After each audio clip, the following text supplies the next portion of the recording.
Right, good afternoon ladies and gentlemen, Antony Carpen here in the Green Coffee Company cafe in the Cambridge Guildhall, which is, I think, one of Cambridge's best kept secrets because not that many people know about it, but they serve great coffee, so can't complain there. Oh, and it's also inside a building owned by the people, which is splendid.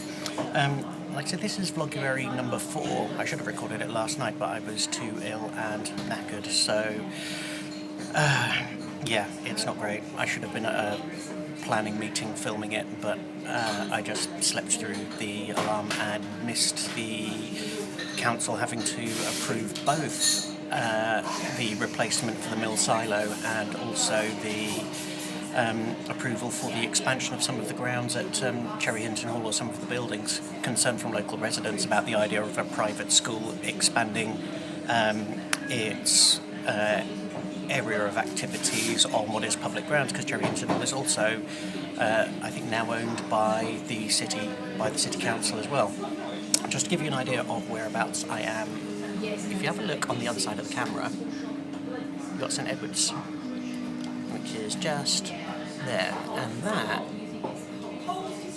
is one of the oldest churches in the city, dating back to, I think, if I recall correctly, the 1100s, and I think maybe if we're lucky we'll be able to walk past one of the signs on the outside showing them. I've actually been inside, if I recall correctly, but one of these days I'll make it into it, not least on the back of the most recent blog post I put up on Lost Cambridge, which was all about the rise and the decline of Christianity in Cambridge since the 1800s, because in particular one of the things that fascinates me is both how quickly the Methodists rose in Cambridge and they built some magnificent chapels, and then how quickly they declined in the 1900s.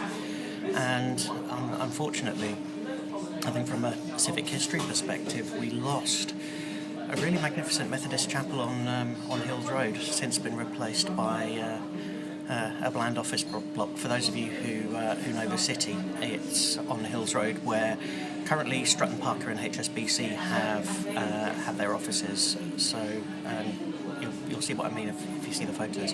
Anyway, today I'm going to be going upstairs to the Cambridgeshire collection. Actually, it's around the corner in the central library, because I want to see if I can find some more detailed reports about the architect John Belcher's plans for this building that we're in at the moment, which I always say is the cheap version of the Guildhall that we were out of all the ones that we were promised. And you know, one way or another, I'd like to see before I die Belcher's vision for Cambridge's Guildhall being realised. So, you know, we shall see what we find. So, I'll see you soon.